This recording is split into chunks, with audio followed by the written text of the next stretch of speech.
بسم اللہ الرحمن الرحیم. جناب بلاول بھٹو زرداری صاحب، chairperson peoples party, chairman peoples party, محترم جناب مولانا فضل الرحمان صاحب، محترم جناب محمود خان اچکزئی صاحب، محترم جناب ڈاکٹر عبد المالک صاحب، محترم جناب پروفیسر ساجد میر صاحب، محترم جناب امیر حیدر ہوتی صاحب، محترم جناب آفتاب شیرپاؤ صاحب،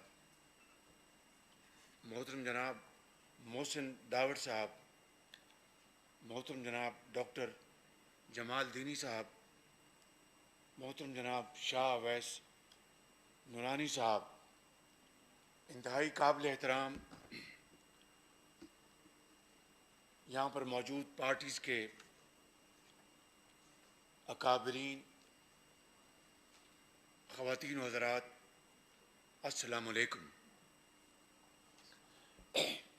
آج اس اے پی سی کی صدارت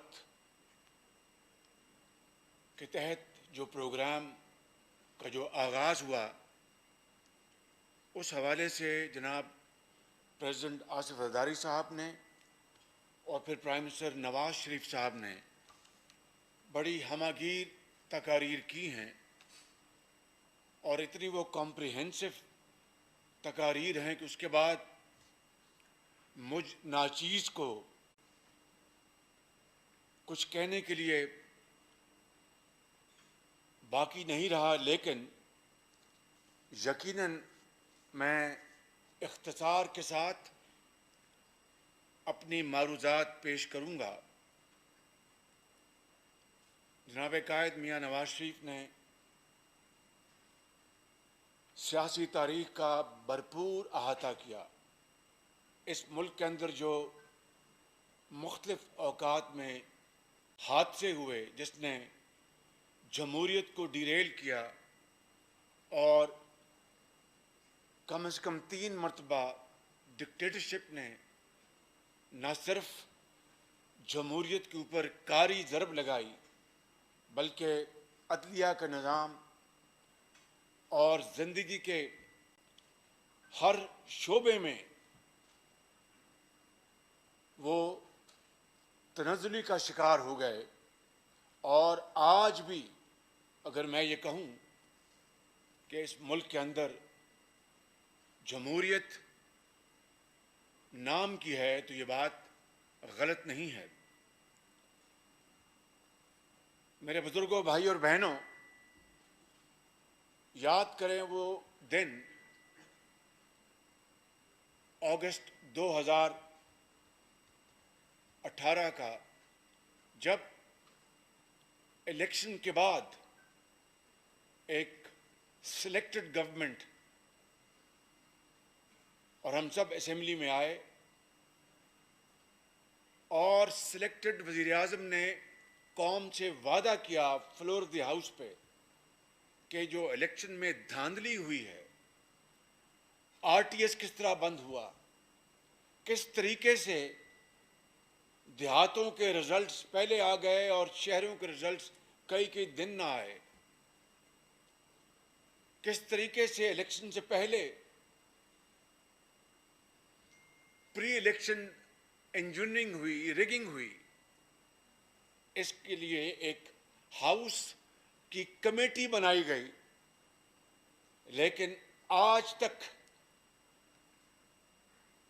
چاہے وہ اسپیکر نیشنل اسمبلی ہیں یا کوئی اور، اس کمیٹی نے 1 انچ بھی آگے سفر نہیں کیا. اور الزام دیا جاتا ہے کہ اپوزیشن نے کوئی انٹرسٹ نہیں لیا. میں تو ہر طرح سے اس الیکشن کی حوالے سے میں تیار ہوں پروب کے لیے. اب اس سے بڑا جھوٹ اور یو ٹرن کیا ہو سکتا ہے؟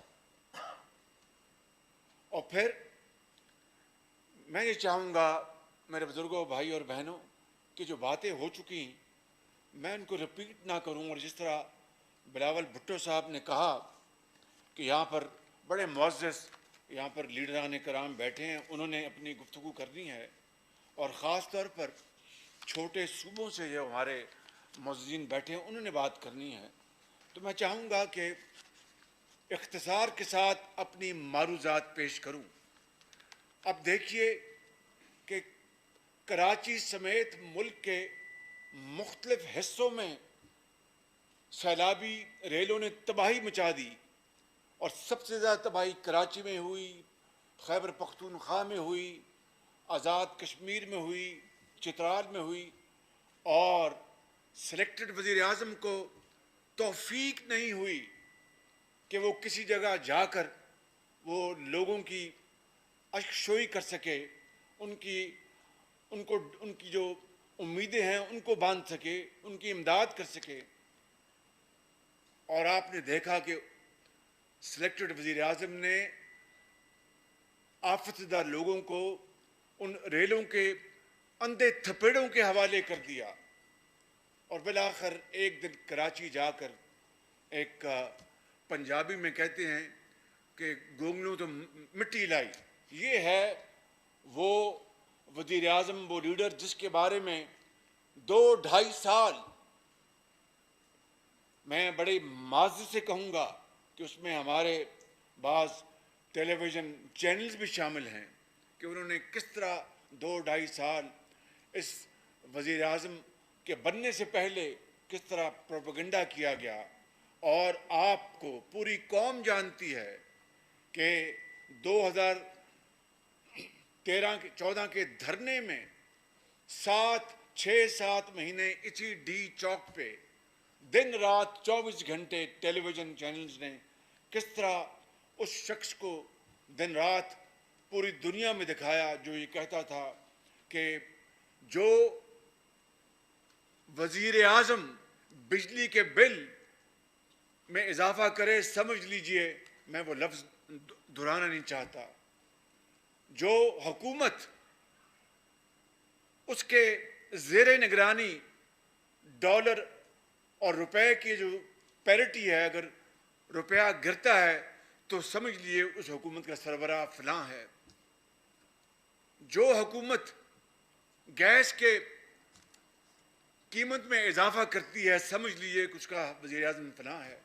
یہ دن رات پروپیگنڈا کیا گیا اور کہا گیا کہ میں مر جاؤں گا، میں IMF کے پاس نہیں جاؤں گا، میں مر جاؤں گا، میں قرضے نہیں لوں گا، اور قرضے کس طرح لیے گئے پاکستان کی ڈوبتی معیشت کو چلانے کے لیے، اس کو ساری دنیا جانتی ہے۔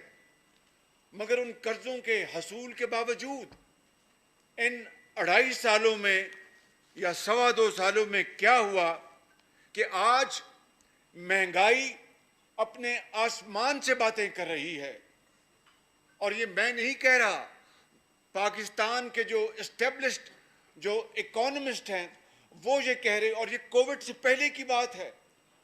کووڈ تو اس نے پوری دنیا کو ہلا کے رکھ دیا بشمول پاکستان کے۔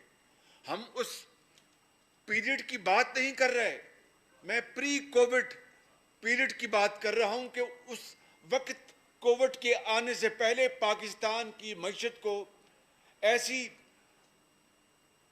ایسی شدید ضرب لگی کہ کووڈ کے آنے سے پہلے جو ہماری جی ڈی پی تھی 2017-18 میں 5.6 پہ، وہ کووڈ کے آنے سے پہلے 1.9 پہ پہنچ گئی تھی، اور جھوٹ بولا جو کہ اس وزیر اعظم کا شیوا ہے کہ وہ 3% تھی، وہ 3% نہیں تھی، وہ ایکچولی 1.9% پہ آ گئی، اور اب -0.4 پہ ہے۔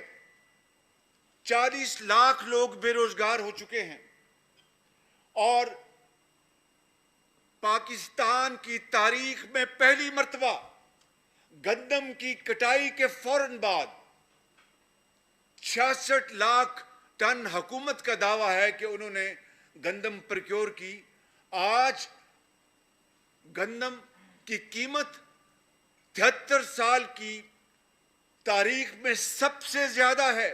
مارکیٹ میں بتاتے ہیں کہ گندم جو فی من جو 1300 جو سرکاری قیمت تھی، اس کے مقابلے میں آج 2600 روپے یا 2800 روپے فی من ہو چکی ہے۔ اور اسی طریقے سے چینی جو 50 روپے تھی وہ آج 100 روپے تک پہنچ گئی۔ سوال یہ پیدا ہوتا ہے میرے بزرگوں، بھائی اور بہنوں، کہ 2018 کے آخر میں جب یہ حکومت آ چکی تھی جس نے پاکستان کے اندر شہد اور دودھ کی نہریں بہانی تھیں اور پاکستان کے اندر باہر سے 300 ارب ڈالر لانے تھے، انہوں نے فیصلہ کیا کہ چینی کی ایکسپورٹ کی جائے، حالانکہ ایکسپورٹبل چینی کا سٹاک موجود نہیں تھا۔ ایکسپورٹ کرنا اور ڈالر کمانا تو بڑی عمدہ بات ہے، لیکن جب چینی تھی نہیں تو اس کو ایکسپورٹ کرنے کی اجازت کا جرم کس نے کیا؟ اور پھر سبسڈی بھی دی گئی، حالانکہ سبسڈی دینے کی چندہ ضرورت نہیں تھی۔ اور تیسری بات کہ جب 2018 میں ڈالر 110-15 روپے میں تھا تو 2019 میں جب وہ 150-60 تک پہنچا تو یہ جو 40% روپے کی قیمت میں کمی ہوئی، اس کا سارا نفع ان چند چینی کے ایکسپورٹرز کو ملا جو کہ 40 ارب روپے بنتا ہے۔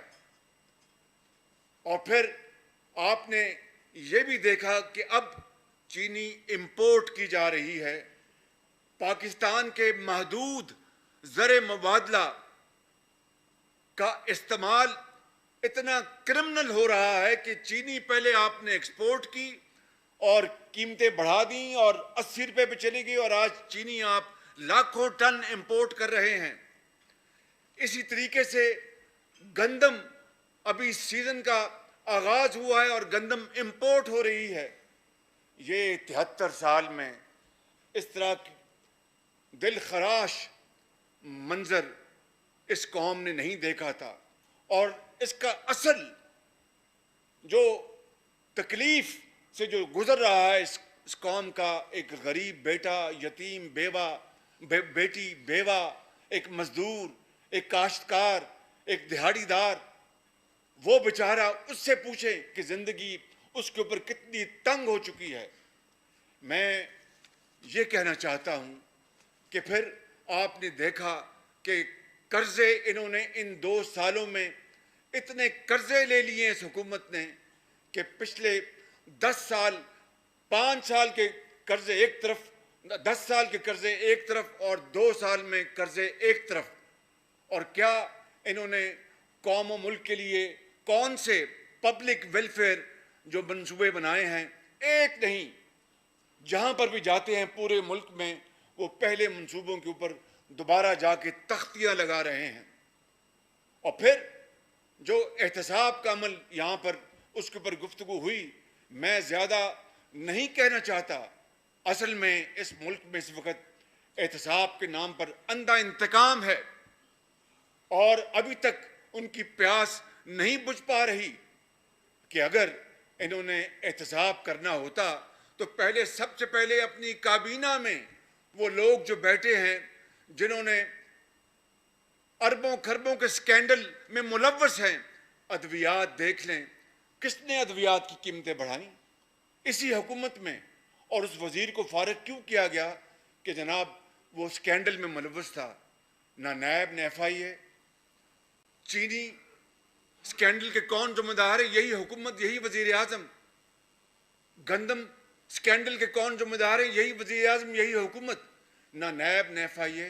نیب اور FIA یہ گٹھ جوڑ صرف اور صرف یہ اپوزیشن کے خلاف ہے، اور یہ احتساب نہیں، یہ انتقام ہے۔ اور اس وچ ہنٹنگ کے ساتھ ساتھ اب میڈیا ہنٹنگ بھی ہو رہی ہے۔ میڈیا کے ساتھ جو اس وقت ناروا سلوک ہے، شاید وہ حالیہ تاریخ میں اس کی بدترین مثال نہیں ملتی۔ تو میں سمجھتا ہوں کہ آج یہ APC جس مقصد کے لیے آج اکٹھا، اور پھر ہمیں کہتے ہیں کہ جناب انہوں نے اتنے قرضے لیے، تو اس کا ایک ایک پائی کا حساب تو آپ دیکھ رہے ہیں. آپ نے تو قرضوں کی ایک کمیٹی بنائی ہے، کمیشن بنایا تھا. رات کے 12 بجے وزیر اعظم نے اعلان کیا تھا کہ میں نے جو مسلم لیگ نون اور پیپلز پارٹی جو قرضے لیے اس کے لیے میں نے کمیشن بنایا ہے. وہ کمیشن کی رپورٹ آ چکی ہے، مگر اس میں سے نکلا کچھ نہیں، اور اس کا ایک ایک پائی کا اٹ از اکاؤنٹڈ فار. یہ ہے وہ یو ٹرن کے ماسٹر وزیر اعظم کی کارکردگی، جس کے لیے آج پوری قوم کی نظریں اس اے پی سی کی طرف ہیں کہ آج ہم کیا فیصلے کرتے ہیں. اور اسی طرح آپ نے دیکھا کہ جو اسکولوں میں جو بچیوں کے وظائف تھے، میں خاص طور پر جنوبی پنجاب کی بات کروں گا کہ وہاں پر بچیوں کو، قوم کی بیٹیوں کو اسکولوں میں ریٹین کرنے کے لیے ان کو وظیفے دیے جاتے تھے، وہ ختم کر دیے گئے. ہسپتالوں میں ادویات مفت تھیں، وہ ختم کر دی گئی. سی ٹی اسکین اور ایکس رے کی چارجز مفت تھے، وہ ختم کر دیے گئے. ہیپاٹائٹس کی ادویات فری تھیں، وہ ختم کر دی گئی. اور پھر یہ کہتی ہیں کہ جس طرح مولانا فضل الرحمان صاحب نے ایک دفعہ کہا تھا، یا کسی اور بڑے جید عالم نے، کہ ریاست مدینہ کا نام لیتے وقت ڈرنا چاہیے اور احترام کرنا چاہیے، کہ اس کو ہمیں سیاست میں نہیں لانا چاہیے اس عظیم پاک نام کو. مگر کیا کہیے کہ دن رات ریاست مدینہ کا نام لینے والوں کو اتنی بھی خبر نہیں کہ مدینہ میں نکلتے تھے وہاں پر کہ کوئی گھر میں کوئی بھوکا تو نہیں ہے، کوئی بھوکا تو نہیں سویا ہوا، اور رات کو گندم کی بوری اپنے کاندھوں پہ ڈال کر ان کے گھر پہنچانا. وہ ہے ریاست مدینہ کا شیوا، نہ کہ ادویات آپ نے مہنگی کر دی. ادویات کی قیمتیں جو مفت تھیں وہ آپ نے بند کر دی. آپ نے غریب ماری کی، یتیموں اور بیواؤں کا. پاکستان کی تاریخ میں پہلا موقع ہے کہ 73 سال میں جو ہر سال بجٹ پہ ایک کلرک کا، ایک گریڈ اپنا 9 کے اپنا ملازم کا جو تنخواہ بڑھتی تھی، آپ نے وہ بھی اس سال ان کو، ان 2 سالوں اس سال نہیں دی. اس سے بڑا کوئی بھیانک دور پاکستان کی تاریخ میں آ سکتا ہے؟ سوال نہیں پیدا ہوتا. کیا اس عظیم ریاست کا جس کا آپ دن رات نام لیتے ہیں، کبھی وہاں پر کوئی تصور بھی کر سکتا تھا کہ آپ پینشن بھی آپ نہیں دیں گے؟ یہ ہے وہ صورتحال، بھیانک صورتحال جو آج ہمارے اس ملک میں ہمیں اس سے سامنا ہے. میں سمجھتا ہوں کہ ہر لحاظ سے یہ حکومت جو ہے وہ مکمل طور پر وہ ناکام ہو چکی ہے، اور بری طرح ناکام ہو چکی ہے. میں دیکھتا کہ اگر کوئی اور حکومت ہوتی، اور جتنی سپورٹ اس حکومت کو موجودہ کو ملی ہے ان اداروں سے کہ جس کا 73 سال میں تصور نہیں کیا جا سکتا، اس کے باوجود بھی بدقسمتی سے یہ وزیر اعظم کی شومی قسمت ہے، اس حکومت کی بدقسمتی ہے کہ اتنی یعنی بلائنڈ سپورٹ کے باوجود بھی، انکنڈیشنل سپورٹ کے باوجود بھی، یہ پاکستان کی سب سے ناکام ترین حکومت ہے.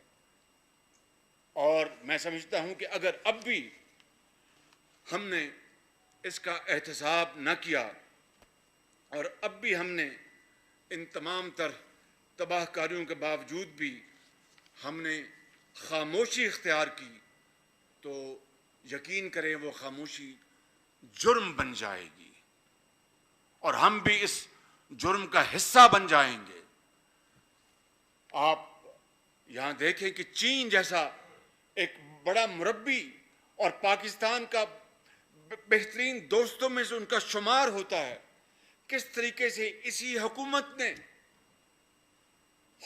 میں آنے سے پہلے پبلکلی چین کے حوالے سے کیا کیا باتیں کی.